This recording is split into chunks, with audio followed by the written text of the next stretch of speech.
de sangre caliente. Es decir, que los animales que tienen sangre fría, como los reptiles, víboras, etc., nunca llegan a transmitir la rabia. ¿Ya? Es propia de animales de sangre caliente. Por otro lado, se considera a la rabia una zoonosis, es decir, es una enfermedad propia de los animales, muy propia de los animales. Y entonces, cuando hay un ataque a un ser humano, se considera que este evento es un accidente. Es decir, un accidente porque no sigue el ciclo de la zoonosis, ha tenido que morder a un ser humano y sale, digamos, es un accidente, ¿verdad? Esta enfermedad se produce, ya saben todos ustedes, después de la mordedura de un animal infectado. Tiene que estar el perro o el gato, tiene que estar enfermo con rabia para poder transmitir esta enfermedad. En cuanto al periodo de incubación, podemos asegurar que este periodo es terriblemente, si quieren, variable. Puede ir desde espacios tan pequeños como 10 días hasta tan largos que se han descrito, bien documentados, de varios años. Jesús Kumate es un infectólogo pediatra muy famoso a nivel mundial, es mexicano él. Sus libros de infectología son considerados los mejores para la edad pediátrica. Él describe casos documentados de periodos de incubación de 15, 18, incluso uno de 20 años de evolución. Pero esto, queridos, es la excepción total, es la excepción. Lo cotidiano cuando hablamos de periodo de incubación es que este periodo oscila entre el mes y los 2 meses. Eso es el periodo de incubación más frecuente, ¿ya? Una vez que transcurre el periodo de incubación, este paciente no ha ido a ningún centro de salud, no se lo ha valorado, no se ha hecho, no recibió vacunas, etc. Si el paciente está en estas condiciones, entonces este paciente llega a producir una encefalomielitis. Y una vez que ha pasado esto, el cuadro es irreversiblemente fatal, es mortal, no hay nada que hacer. ¿Cómo es la etiología de la rabia? Ya sabemos, el virus de la rabia tiene en su núcleo tiene RNA, una parte genética. Pero tiene una característica muy propia a este virus, que tiene una cubierta de fosfolípidos. Esa es la razón fundamental por la cual cuando hay una mordedura de perro, ¿qué es lo primero que se hace? Muy bien, es lavado, pero no lavado nomás, con agua y jabón, porque el jabón, al ser un detergente, va a diluir esta capa de fosfolípido, de grasa, ¿no es cierto? Por eso ponemos jabón, saca la grasa. Entonces, cuando se hace esta operación de hacer el lavado con agua y jabón, aunque el perro tuviera, ya quitamos un gran porcentaje, aunque tuviera rabia, de poder contraer la enfermedad. Por eso que es la medida más importante. La fase extracelular es muy sensible a muchos aspectos: sol, desecación, aire, antisépticos, etc. Pero la intracelular, cuando está dentro del cuerpo, es terriblemente resistente, pudiendo vivir mucho tiempo. ¿Cómo es la epidemiología de la rabia? Al hablar esto, se dice que la rabia, en términos generales, se la puede considerar de distribución mundial. Sin embargo, hay zonas claramente definidas y que se las puede dividir en el mundo en 3 grupos importantes. Un primer grupo que es el más vulnerable, el más grave, donde están involucrados países pobres, todo Latinoamérica, el Asia y el África.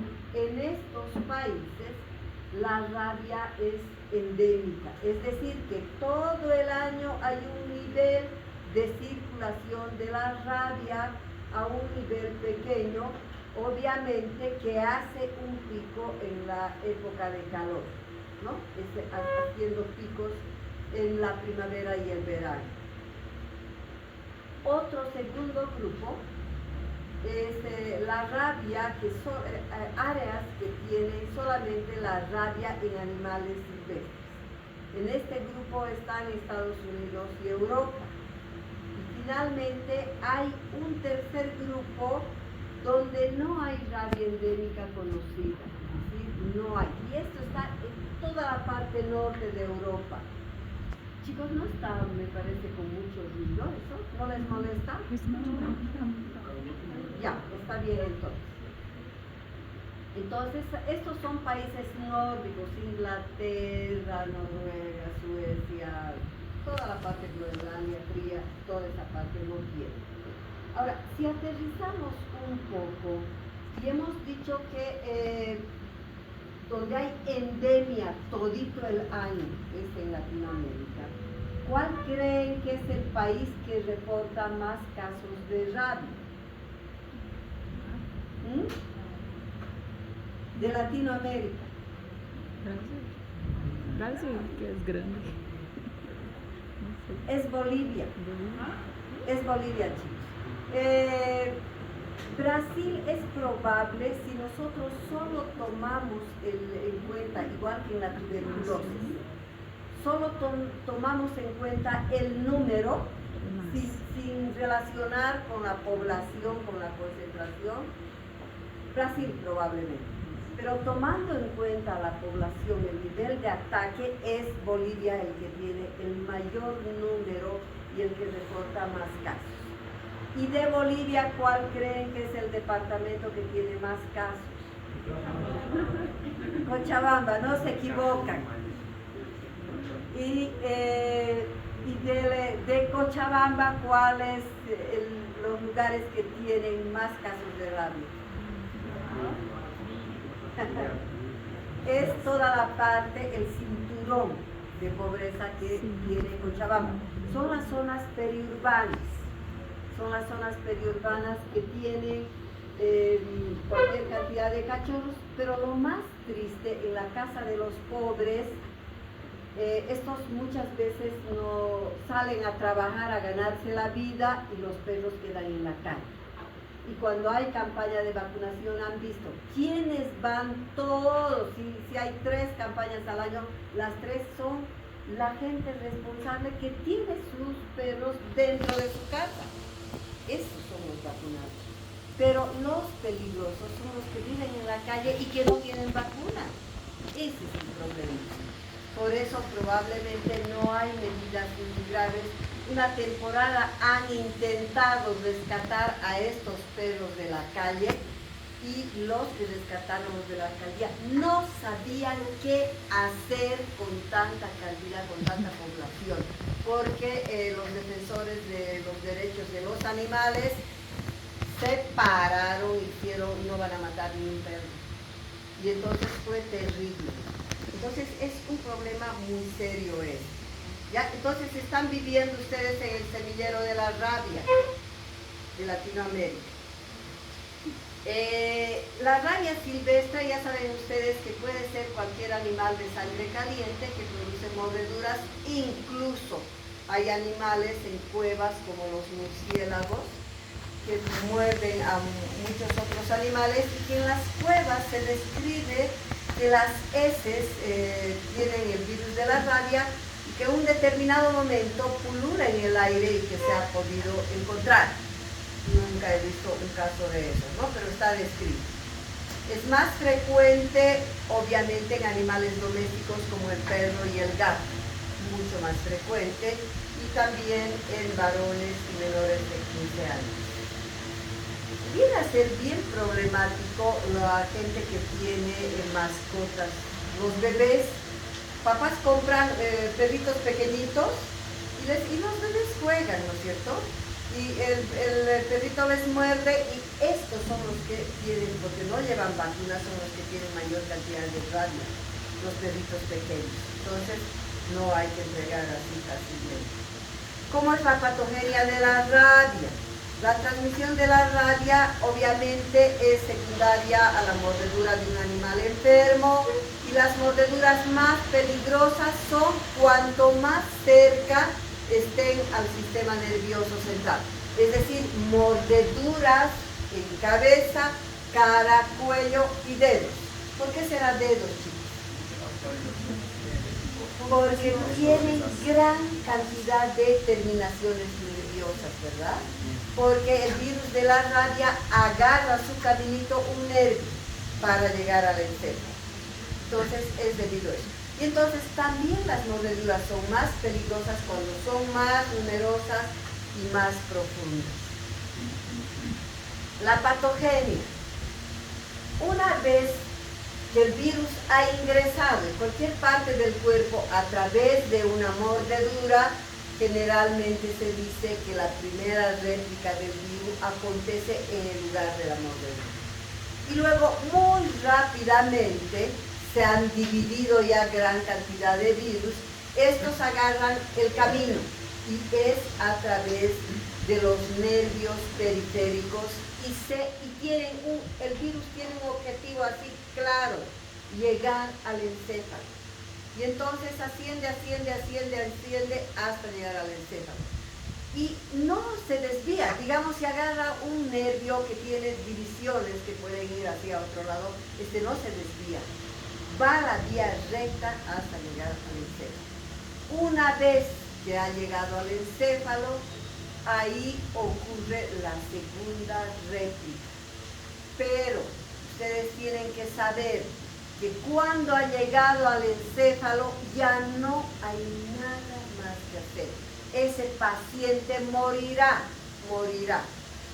No existe cura para la rabia, aunque han habido una serie de reportes en algunas revistas, particularmente revistas brasileras. Yo me acuerdo hace unos años, fue un boom, hace unos 10, 12 años atrás. Dijeron, una revista publicó que había un caso de rabia en el Brasil que se había salvado. Entonces, pero fue una noticia super mundial, se fueron de todas partes a comprobar eso. No fue rabia, era una encefalitis por otro tipo de virus, ¿ya? Una vez que ha llegado al encéfalo, se disemina a otros órganos. ¿Cómo es la patología de la rabia? Hay datos característicos en el sistema nervioso central y macroscópicamente nosotros podemos ver, igual que en cualquier encefalitis de cualquier etiología, digamos de etiología bacteriana o de otro virus, vemos macroscópicamente un incremento del volumen del encéfalo, ¿no? Y si vemos a través de la anatomía patológica, vamos a encontrar todo el proceso inflamatorio característico de una meningoencefalitis o una mieloencefalitis. Sin embargo, cuando se hace la anatomía patológica, chicos, hay unas lesiones que se denominan cuerpos de Negri o corpúsculos de Negri, que son los que ven. Tanto los veterinarios, los anatomopatólogos buscan esto para decir si es rabia o no, ¿ya? ¿Qué son los corpúsculos de Negri? Son una serie de inclusiones intracitoplasmáticas, restos de epitelio, o sea, de muchas estructuras encapsuladas que tienen un tinte ligeramente más oscuro. Por eso se llaman corpúsculos de Negri, y que están localizados en diferentes partes del sistema nervioso central. Pueden estar desde la médula, el bulbo, pero generalmente en los ganglios, en las astas de Amón, etc. Sin embargo, si hacemos anatomía patológica y no encontramos los corpúsculos de Legge y ese paciente o el animal tiene toda la sintomatología, no me descarta las rayas. Porque fíjense que puede estar recién en glándulas salivales y no llegar todavía al encéfalo, y el encéfalo es lo que se hace la anatomía patológica. Y entonces la ausencia no me descarta el diagnóstico. El cuadro clínico consta de 4 etapas. Un periodo inicial, el primer periodo, sería el periodo de incubación, que ya les he dicho, es muy variable, puede ir desde apenas 10 días, cuando es aquí cerca, cerquita al encéfalo, ¿verdad? Mordeduras aquí. O puede ir hasta varios años, pero con un promedio, esto es lo frecuente, queridos, entre 20 a 60 días. Por eso otros libros hablan entre el mes y los 2 meses el periodo de incubación más frecuente. Cuanto más corto es el periodo de incubación, se encontrará la lesión más cerca al encéfalo. Y también los niños pequeñitos tienen otra característica de que tienen periodos de incubación más cortos. Y obviamente, aunque la mordedura esté en otro lugar, estos hacen un periodo de incubación más corto. El otro periodo prodrómico es el segundo periodo. Este periodo, chicos, es totalmente inespecífico. Todos los signos y síntomas de esta etapa del periodo prodrómico son pueden corresponder a cualquier evento, a cualquier infección, no es nada específico, y dura de 2 a 10 días. La sintomatología puede ser, fíjense, anorexia o hiporexia, malestar general, astenia, puede haber fiebre, febrículas, o puede haber una fiebre elevada de 39-40 grados, vómitos, cefalea, mialgias. Fíjense, todo es inespecífico, todo, no hay nada propio. A veces puede haber neuritis o parestesias en la zona de la herida. Pero el tercer periodo generalmente es con el que el paciente llega a un establecimiento de salud. Este sí es específico, este es muy claro y fácil de discernir. Este periodo se denomina periodo de excitación. Aquí la sintomatología es directamente compromiso neurológico del sistema nervioso central, dura también entre 2 a 10 días y es toda la sintomatología que corresponde a una encefalomielitis. Es decir, hay una agitación, desorientación, estupor, el niño está, o el adulto, totalmente inquieto, se desorienta, no sabe, súper estimulado, entra, sale, toca todo, está fuera de sí esa persona. Hay angustia, hiperactividad, hiperreflexia, todo esto, y puede, conforme avanza, digamos, un día, el compromiso es franco. En un día se nota la gran diferencia de estos pacientes. Pueden presentar ya mialgias, contracturas musculares, convulsiones en estos casos, así terribles, cuando sigue el cuadro. Y lo típico, lo característico de esta etapa es la aerofobia, la hidrofobia, y esto les produce un verdadero terror a los niños. Hay hipersalivación, fotofobia, hiperventilación, y muy rápidamente después de este periodo van a la muerte. Cuando era estudiante, chicos, yo me acuerdo de un caso que siempre les cuento a los muchachos. Estaba en la consulta y vino un campesino con su niño de unos 6 años de edad y tenía el niñito fiebre de 39-40, cefalea, tenía vómitos y tenía un poco de dolor abdominal. Entonces, esa sintomatología, probablemente hasta ustedes están pensando, parecía una salmonelosis, ¿verdad? Fiebre súper elevada, con dolor de cabeza, etc.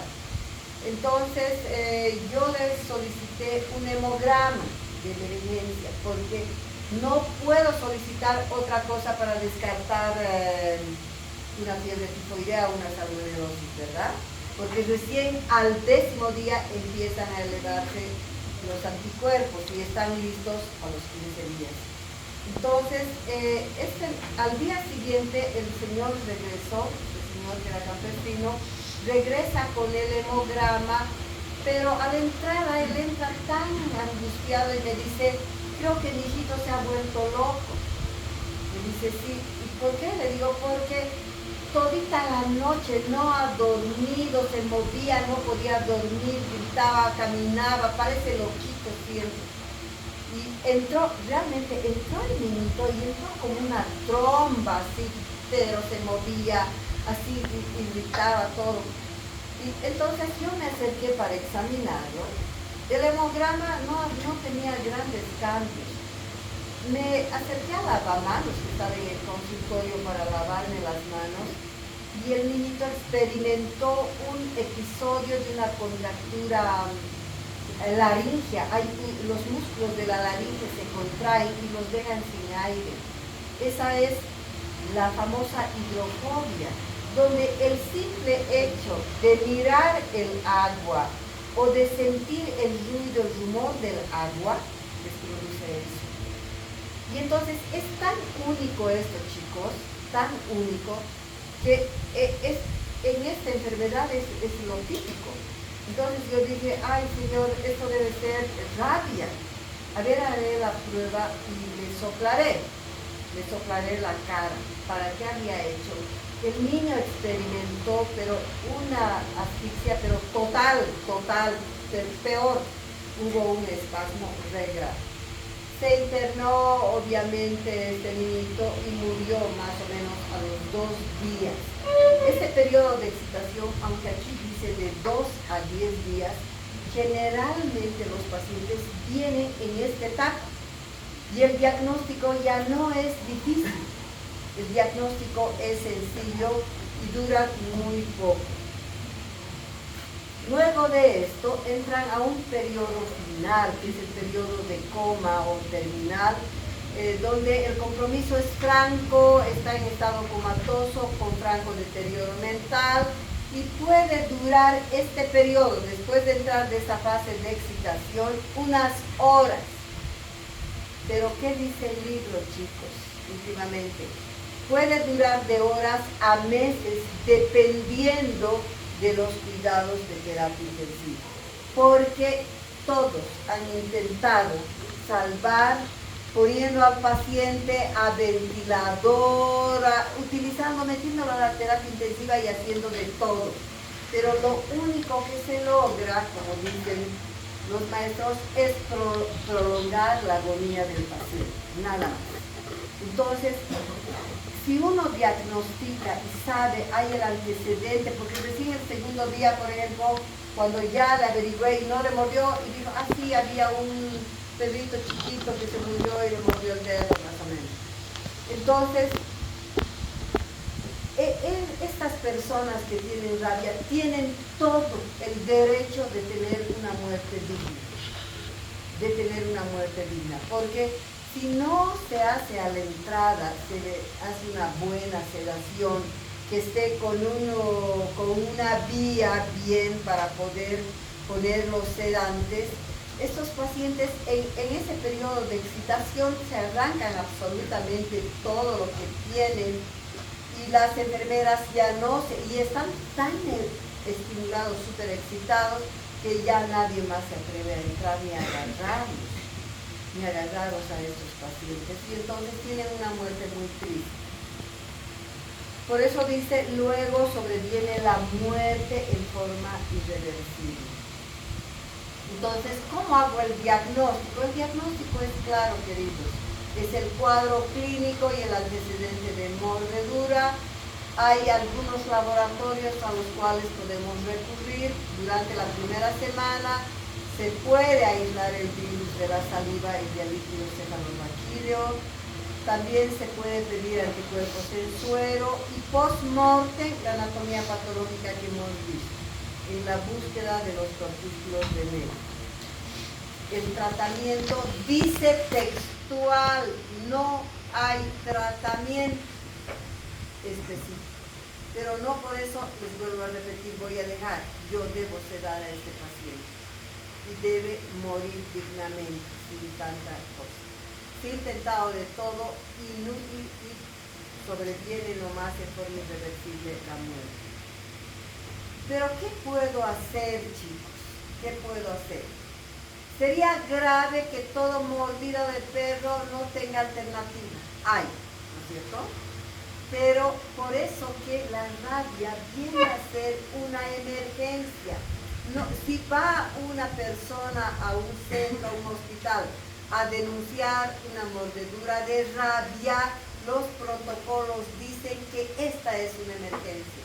Porque si le hacen esperar, se cansa, se puede ir y no regresar, y por ahí tenía rabia y muere. Entonces, cuando van a hacer una denuncia de rabia e ingresa al médico, debe entrar por encima de todo. Es como una emergencia, aunque lo vean bien, ¿ya? Entonces, en estas medidas preventivas, nosotros lo primero que hacemos, ya me lo han dicho muy bien ustedes, es el manejo adecuado de la herida. Hay que hacer un lavado con agua abundante. No necesito agua hervida. Directamente voy a la pileta, al caño, largo el agua y agarro jabón. No es el jabón antiséptico, no es un jabón fino, no es jabón de tocador, es jabón de lavar ropa. Jabón Gloria, Radical, Oso, no sé qué, con ese jabón. Y se lava un tiempo prolongado de por lo menos 30 minutos. Recién cuando he hecho, puedo o no, si es una herida simple, puedo no poner antisépticos, pero se puede colocar, pero una vez que se ha lavado adecuadamente. Las heridas, dice el libro, no deberán suturarse, pero eso hay mucho cambio a este respecto, chicos. Si hay unas dislaceraciones, heridas graves en el cuerpo, yo no puedo dejar abiertas, no puedo.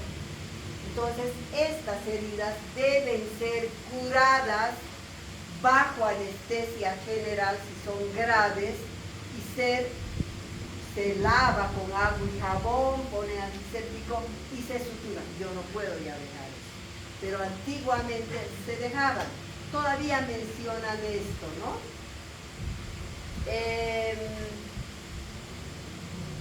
Siempre se debe utilizar antibióticos porque la boca del perro es inmunda, porque comen caca, ¿no es cierto? Entonces, ahí encontramos toda clase de bacterias, las más inmundas, esporas de tétano, todo. Entonces se debe utilizar un buen antibiótico, poner la vacuna antitetánica y se debe hacer la inmunización pasiva o activa dependiendo. Chicos, les pregunto, ¿tienen clara la idea de lo que significa inmunización pasiva y activa? ¿O quieren que les explique un ratito? Porque, perdón. Sí, por favor. Ay, yo pensé que querías explicar vos. Ya. Bueno, entonces esto les explico para que no se olviden, queridos, porque esto es importante. La inmunidad, cuando hablamos de inmunidad en general, tenemos una inmunidad, la innata, que ya saben que es con todo lo que nacemos, ¿verdad? Y la inmunidad adquirida. No estoy hablando de esto, sino estoy hablando de la parte de las vacunas, ¿ya?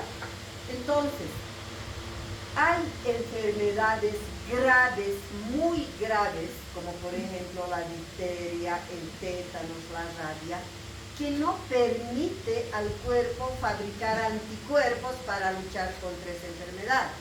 Entonces, Si no hacemos algo, si no colocamos anticuerpos, esa persona muere. Por eso que estas enfermedades que les he mencionado reciben un suero que tiene lleno de anticuerpos.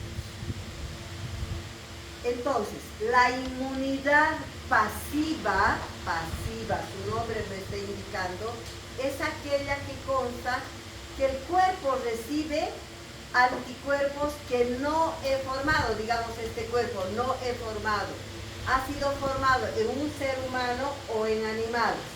Esos anticuerpos se sacan y entra en el suero antirrábico, antitetánico o antibiótico, ¿sí?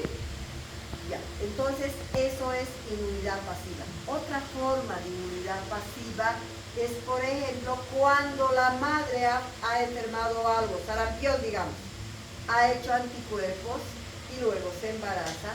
Estos anticuerpos pasan a través de la barrera placentaria al bebé, pero el bebé no formó el anticuerpo, la madre le está pasando formalito, ¿verdad? O a través de la lactancia materna se puede ingresar anticuerpos formados, ¿ya? Entonces, pasiva, mi cuerpo no ha formado, sino yo recibo. Y activa, su nombre nos está indicando, mi cuerpo forma activamente los anticuerpos.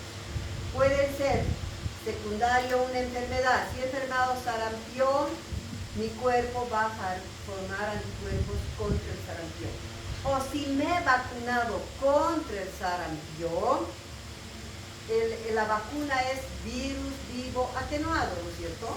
Entra como un antígeno y mi cuerpo forma el anticuerpo contra esa vacuna. Entonces, eso es inmunidad activa, ¿ya? En este caso, entonces, la inmunización pasiva, es decir, la administración del suero, haremos en los casos graves, cuando la mordedura es en cara, cabeza, cuello o dedos, o cuando el perro que ha mordido tiene rabia, también entra el suero. Entonces se manda para que se coloque eso. Eso es la activa. Y la pasiva. Y la inmunidad activa es cuando, digamos, me mordió acá o me mordió en el muslo, entonces tiene que agarrar un nervio y falta todavía mucho hasta que llegue al encéfalo, ¿verdad? Entonces, en este caso, digamos, yo tengo que controlar. Y, digamos, yo no sé, se controla al perro antes, hasta el año pasado eran 10 días, pero ahora son 14 días, dice el protocolo a nivel mundial, la observación. Controlo al perro mordedor, se le explica al paciente que implica un riesgo de vida o muerte. Entonces, si el perro sigue vivo, le decimos, te olvidas, no tienes rabia, y te olvidas, ¿verdad? Pero si le ha mordido un perro desconocido en la noche o una turba y no se ha fijado cuál era el perro, no puede, no tiene casa, son perros de la calle, etc. Entonces eso es perro desconocido. Cuando es perro desconocido nunca sabrá si ese perro tenía rabia o no. Y como implica riesgo de muerte, lo vacunamos antes de que llegue al encéfalo, porque tenemos un periodo de incubación por lo menos de un mes. Hemos controlado 14 días, ¿verdad?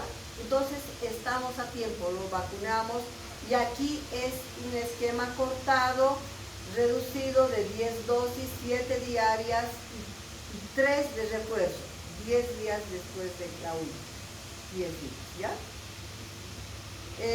Mordedura por animal desconocido, o si murió o se escapó, se fue, no hay animal, vacuna. ¿No ven?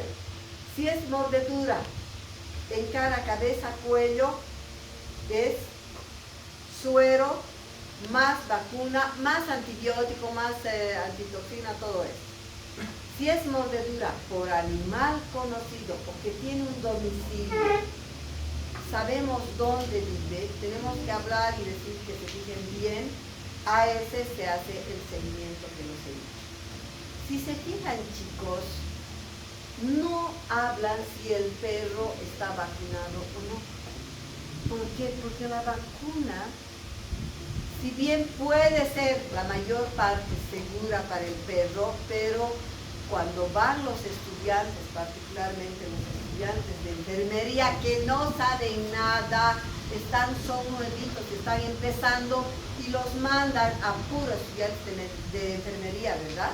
Entonces estos agarran, preparan la vacuna en el sol, la cadena de frío está mal. Y entonces puede ser que lo que le vacunaron no sirva para nada. Por eso que ni se tome en cuenta si estuvo o no vacunado. Asumen como que no está vacunado, ¿ya? Eso, queridos, ¿tienen alguna pregunta? En coro eso. Pues, ¿quién estaba ayudando?